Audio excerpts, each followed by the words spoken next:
Gracias por estar en sintonía de nuestro programa. Quien les acompaña, Soriemi González. Siempre es un honor estar con ustedes y siempre agradecida con Dios de compartir este espacio y de que también estén en sintonía de nuestro programa de Argumentos. Quien pues su presentadora principal es Rosa Colmenares. De momento está pues en unos días libres y que realmente en este momento nos sentimos con todo nuestro país, donde seguimos abordando pues todo lo que ha sido esta causa tras el doble sismo del 24 de junio de 2026 y que cambió todo el panorama de la dinámica de vida desde las diferentes áreas y que más allá también de un análisis de la magnitud, siendo considerada pues una catástrofe natural de gran magnitud en la región, también es analizar esa magnitud de lo que no se ve, ¿no? Que va más allá de lo físico, de las estructuras, sino que va hacia las pérdidas y también pues a esas grietas que no solamente están desde las edificaciones, sino que ahora quedaron en el corazón y en aquellas personas que han perdido mucho. Nos unimos en ese sentir hacia todos los venezolanos y en ese llamado a seguir en la solidaridad, en seguir el apoyo, la empatía,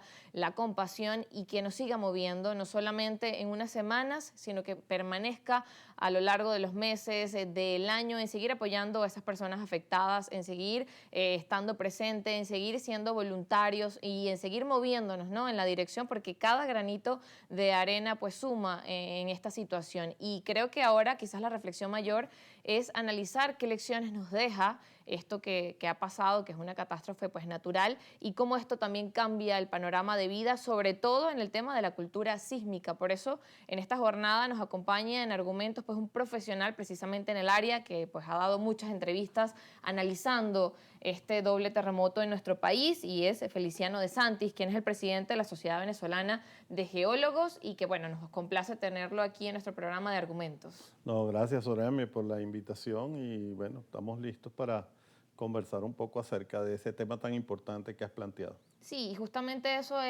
creo que en las primeras semanas, en los primeros días, era entender, ¿no? Qué había pasado, por qué un edificio sí y otro no, por qué el suelo de La Ujú. Guaira, muchas dudas, ¿no? Que se generaron en intentar entender qué pasó el 24 de junio y por qué con esta magnitud y entender ahora, bueno, realmente estamos en un país sísmico y que no era la primera vez que ocurría, quizás no con esta magnitud, pero sí no era la primera vez y que esto de alguna forma, bueno, nos impulsa a que debe generar entonces un cambio ahora. Sí, fundamentalmente la primera cosa que hay que hacer son dos fundamentales. Uno, el reforzamiento de las instituciones y paralelamente la sociedad civil. Y dos, el lograr que nuestra masa de profesionales que graduamos desde la universidad, como sabes, soy profesor en la Universidad Central, y muchos de mis estudiantes, más del 90%, no están en el país en este momento. Y eso es muy grave para tú poder generar institucionalidad. Entonces son dos aspectos. Generar institucionalidad, o sea, fortalecer institucionalidad. Paralelamente la sociedad civil también se tiene que fortalecer. Se está viendo que también la sociedad civil tiene de alguna manera debilidades que tienen que fortalecer y eso pasa, digamos, por la reactivación económica. Y por otro lado, bueno, tenemos que, si no logramos que estos muchachos vuelvan al país, por lo menos que los que estamos preparando ahorita no se vayan. Eso es fundamental. Más allá de que, porque por ahí oigo que vamos a comprar equipos, vamos a comprar cosas, pero equipos sin gente no van para ningún lado. O sea, Claro, tenemos que, necesitas. si no tenemos recursos humanos y no podamos empezar a captar los muchachos, unos para que sigan la docencia, otros para formarlos en las mejores universidades del mundo. Tenemos que volver a ese programa y otros para trabajar, digamos, en la empresa privada, sencillamente el país no va a tener mucho chance, digamos, de reorganizarse. ¿Cómo comenzar a trabajar precisamente, bueno, en esas dos áreas no puntuales donde usted menciona que es importante comenzar a avanzar y el tema de, bueno, de tener los profesionales, el tema de formación? Sí, el primer ensayo es ahora con lo que estamos haciendo, que es un poco la reconstrucción de las viviendas de todas las personas que perdieron sus viviendas, de todos los damnificados que hay. Ya ahí con ese ejercicio de construcción de esas viviendas tiene que empezar lo que yo llamo un punto de vulnerabilidad cero. Todavía hay mucha vulnerabilidad acumulada, pero por lo menos que a partir de ahora lo que se haga, lo que organicemos, tenga vulnerabilidad cero, o por lo menos casi cero. De tal manera que podamos, a futuro, cuando otra vez se nos presente una situación similar, bueno, no tengamos esta tragedia. Como siempre lo hemos dicho, Los sismos no tienen por qué ser tragedia y los sismos no son culpables del desastre que estamos viendo. Los desastres son meramente antrópicos, 100% antrópicos, es decir, que tienen que ver con la forma como nos organizamos como sociedad, tienen que ver con la forma como interactuamos con las instituciones y tiene que ver un poco con esa idiosincrasia o un poco con esa forma de ver la vida, de siempre tratar de ser un poco más avispados que los demás, ¿no? Entonces tenemos que esa parte cubrirla también. Y sobre todo el tema de la corrupción, tenemos que hacer un esfuerzo enorme para ver cómo hacemos, para convencer a la gente que la corrupción no es negocio. No es negocio ni siquiera para los que hacen corrupción. La corrupción nunca ha sido un negocio en ningún país. O sea, al final termina siendo un elemento que perjudica incluso a los que la practican. Claro, generador también de tragedias, ¿no? Y que realmente es un elemento bien importante ahora cuando corresponde, ¿no? Comenzar a trabajar en ese plan de reconstrucción y donde hay que sentarse, creo que quizás es complejo, ¿no? Ahora poder evaluar y por la cantidad de edificios que pues, se desplomaron, no podrán hacer un análisis de todos y evaluar, bueno, mira, esto pasó en este y en todos, pero sí como, bueno, de evaluar quizás esos errores, bueno, que hay que corregir, mirar desde el punto de vista de cómo comenzar a reconstruir con eso que usted menciona. Sí, sin duda, sin duda. Y nuestra norma de 1756 no es una norma mala, es una norma que contempla muchísimas cosas que tienen que ver con suelos conflictivos, con suelos que pueden tener amplificación. La norma contempla todas estas cosas. Lo que quizás hay que ver si necesita algunas mejoras, seguramente sí. Seguramente de aquí, de este debate va a salir y ya hay reuniones que me han invitado para hablar, ya empezar a hablar de ese tema.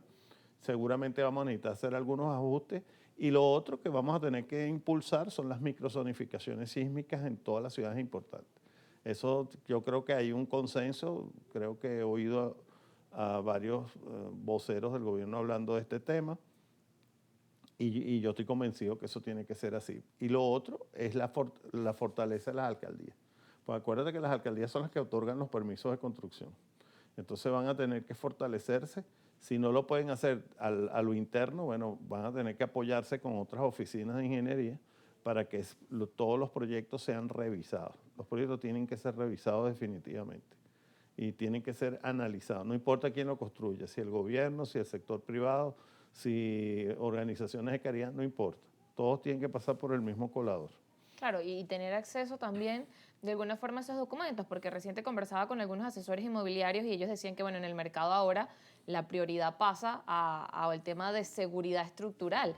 Y ellos decían, pero cuando tú quieres preguntar si un edificio cuenta con seguridad estructural o tener acceso al plano, y él dice, eso es documento o información que probablemente nadie tiene acceso y que probablemente es como si todos tuvieran acceso a esa información, o bueno, no sé cómo lo ve usted desde su punto de vista, como transparente, ¿no? De entender, bueno, qué edificaciones cuentan con qué normativas fueron construidas, cuántos años, eso ayuda también de pronto a ese proceso de saber las nuevas construcciones, pero también de saber las que están, cuáles le falta reforzar, en qué condiciones están. Sí, eso es muy interesante y ahí viene otra vez la fortaleza que tienen que tener las alcaldías en términos de tener unos sistemas de organización, porque es cierto, a veces uno va a una alcaldía a buscar un plano, una edificación o no lo consigue o es muy complicado conseguirlo. Entonces ahí viene la fortaleza que hablamos y esos planos deberían ser entregados cuando se hace un edificio nuevo. Un juego de planos tiene que ser entregado a la junta de condominio que se forme o al grupo de propietarios que adquieren ese inmueble, fundamentalmente. Y lo he visto ahorita, en la mayoría de las inspecciones que hemos hecho, se pregunta por los planos y siempre brillan por su ausencia. O sea, la mayoría de los condominios no tienen los planos de su edificio. O si te sacan un plano, es un plano de cañerías o un plano de aguas blancas. No tienen los planos estructurales ni los juegos completos de planos. Claro, eso es un punto también Y por otro lado, eso debería estar en unas bases de datos electrónicas, deberían estar todos escaneados en las alcaldías, de tal manera que cualquier persona, si hay un costo, digamos, por consultarlos o por imprimirlos, bueno, está bien, o sea, eso no es grave, pero tienen que estar disponibles. Sí, parte de alguna forma de esas propuestas, ¿no? En las que corresponde sentarse a analizar. Vamos a la pausa y de regreso seguimos conversando con el presidente de la Sociedad Venezolana de Geólogos. Ya venimos.